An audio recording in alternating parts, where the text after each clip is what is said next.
Un casque de réalité virtuelle, vraiment ? AR, un ticket à 25 milliards sur 5 ans. Final Cut sur iPad, c'est bien une première version. Un studio display 2 fois moins cher chez Samsung. Les finalistes des ADA. Mercredi 24 mai 2023, J-12 avant la keynote. Fabrice Neumann. Benjamin Vincent. La quotidienne iWeek, épisode 399. Bonjour à toutes et à tous. Ça y est, Apple a officiellement envoyé ses invitations pour la WWDC, la conférence des développeurs qui commencera le 5 juin prochain par la keynote que vous pourrez suivre en direct avec nous sur iWeek.news. Alors on le sait notamment parce que de nombreux journalistes et développeurs ont partagé sur les réseaux le message qu'ils ont reçu de Cupertino. Rien de spécial jusque-là, puisque cela se passe de la même manière tous les ans, sauf que cette année, Fabrice, certains des invités ont une casquette particulière. Et oui, incroyable, parmi les journalistes invités, il y en a qui sont spécialistes de réalité virtuelle et de réalité mixte et de réalité augmentée, de tout ce qu'on veut. Incroyable. Donc si on avait besoin encore d'un indice pour penser que Apple allait présenter son casque de réalité mixte, le voilà, parce que on se demande bien pourquoi ils inviteraient des journalistes de cette spécialité si c'était pour montrer la dernière veste à la mode.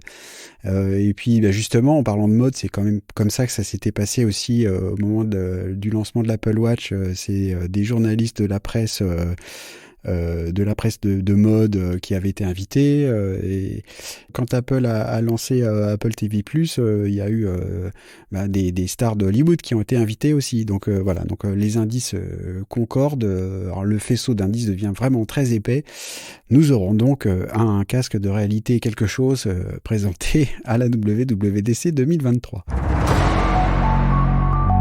Et Gene Munster a encore frappé avec l'une des prédictions de la mort qui tue dont il a le secret. Dans sa boule de cristal, l'analyste de Deepwater Asset Management voit que les casques et lunettes de réalité mixte ou augmentée représenteront 10% des ventes d'Apple d'ici 2030, soit autant que le Mac ou l'iPad aujourd'hui. Plus intéressant encore, le chiffre qu'il avance à propos de l'investissement d'Apple pour la recherche sur le sujet dans les 5 prochaines années, 25 milliards de dollars, Fabrice. Alors, 25 milliards de dollars, ça fait beaucoup. En termes de proportion par rapport à tout ce qu'ils gagnent comme argent, c'est donc pas forcément beaucoup. Bon, qu'est-ce que ça voudrait dire ? Alors, je vais commencer par l'astérisque. Gene Munster, c'est celui qui avait annoncé le poste de télévision signé Apple pendant des années, jusqu'à ce que, à un moment, il se taise, puisque la télé n'est jamais arrivée. Alors, on va prendre ça avec le grain de sel nécessaire. À côté de ça, malgré tout le monde est d'accord pour dire que Apple, semble-t-il, va miser beaucoup sur la réalité mixte. Comme Meta finalement qui est arrivé, ça fait 3-4 ans en disant on va faire de la réalité virtuelle et avec beaucoup d'argent aussi investi. On va voir qui s'en tire le mieux parce que pour l'instant Meta a pas vraiment réussi à convaincre et c'est en plus ça ajoute à la difficulté d'Apple qui doit convaincre dans un domaine qui pour l'instant n'a pas montré de réelle pertinence ou de réelle potentialité.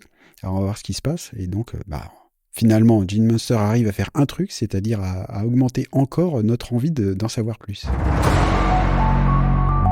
Comme prévu, Final Cut Pro et Logic Pro sont arrivés sur iPad et iPad Pro hier lundi en fin de journée heure française.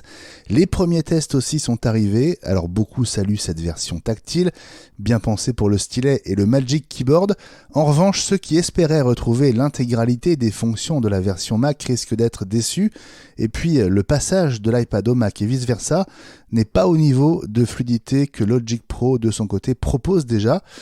Mais on va rappeler, Fabrice, qu'il ne s'agit quand même que d'une V1 pour la version iPad de Final Cut. Alors oui, effectivement, c'est parce que c'est une V1 qu'on peut s'attendre à des progrès et que on se dit forcément ça va commencer et puis ils vont l'améliorer.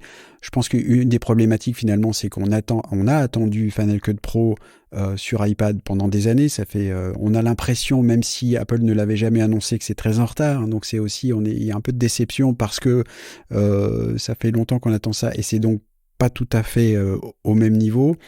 Il y a une autre limitation que j'ai vue parmi les tests, c'est que malgré la présence sur un iPad Pro d'un port USB-C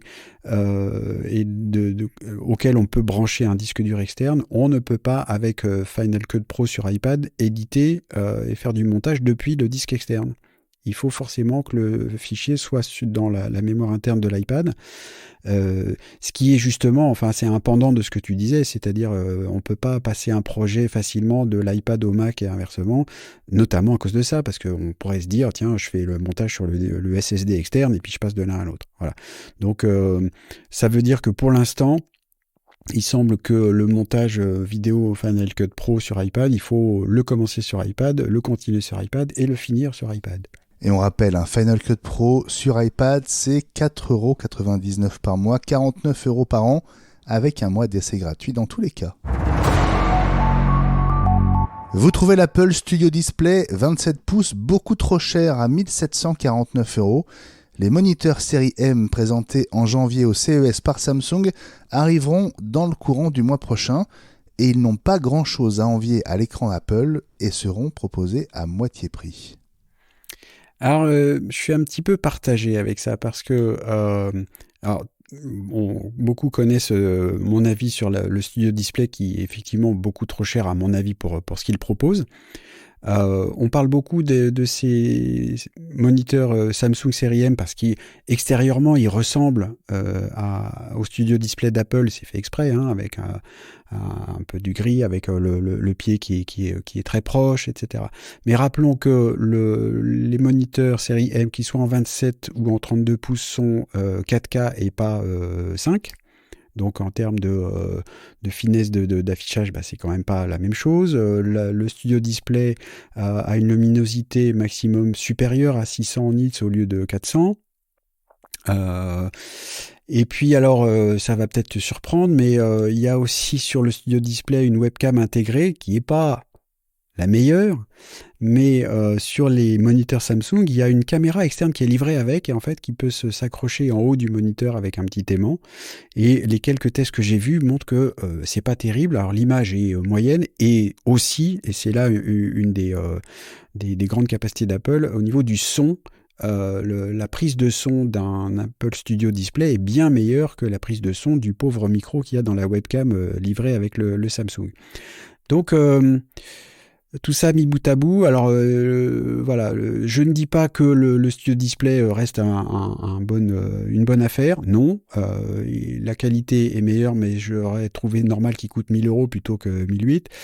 Et le moniteur de Samsung, si on veut un moniteur 4K de bonne facture, éventuellement en utilisant son iPhone comme webcam, on peut aller regarder du côté de LG. Il y a des moniteurs 4K 27 pouces pour 300€ qui sont formidables. Et puis les finalistes des Apple Design Awards sont maintenant connus, 6 catégories: inclusivité, plaisir et divertissement, interaction, impact social, effets visuels et graphiques, innovation. 6 apps en finale à chaque fois. Et on retrouve, Fabrice, des noms familiers comme Duolingo, Flighty ou Camo Studio. Ben oui, ces Design Awards sont vraiment intéressants parce que ça met en avant des applications qui sont donc bien faites, bien léchées et puis intéressantes. Camo Studio notamment, on en a déjà parlé dans iWeek parce que j'utilise ça assez souvent, ça permet d'utiliser n'importe quel iPhone comme webcam externe, même si c'est pas compatible avec le mode spécial d'Apple, etc., etc. Enfin, ça a plein d'avantages. Donc c'est intéressant, et puis aussi pour les développeurs, parce que quand on gagne un prix délivré par Apple, du coup ça met en avant son application, et tous les développeurs qui ont eu ce prix-là racontent qu'ils ont eu beaucoup de téléchargements et aussi beaucoup de ventes après, c'est normal. Mais même avant les gagnants, je conseille à tout le monde en fait d'aller voir la page qui montre les finalistes, parce que les finalistes, en fait, toutes les applications finalistes sont aussi bonnes et ça veut dire que c'est un bon catalogue d'applications à tester. Ça se trouve sur développeur, donc ça s'écrit à l'anglaise developer.apple.com/design/awards. et allez voir cette liste et il y a des liens directs vers l'App Store pour chacune des applications et ça fait de quoi passer une petite après-midi à explorer de bonnes applications.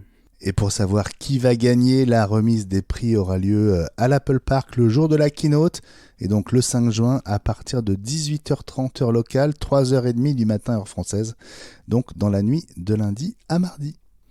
La quotidienne iWeek revient demain. Et ce sera la 400e.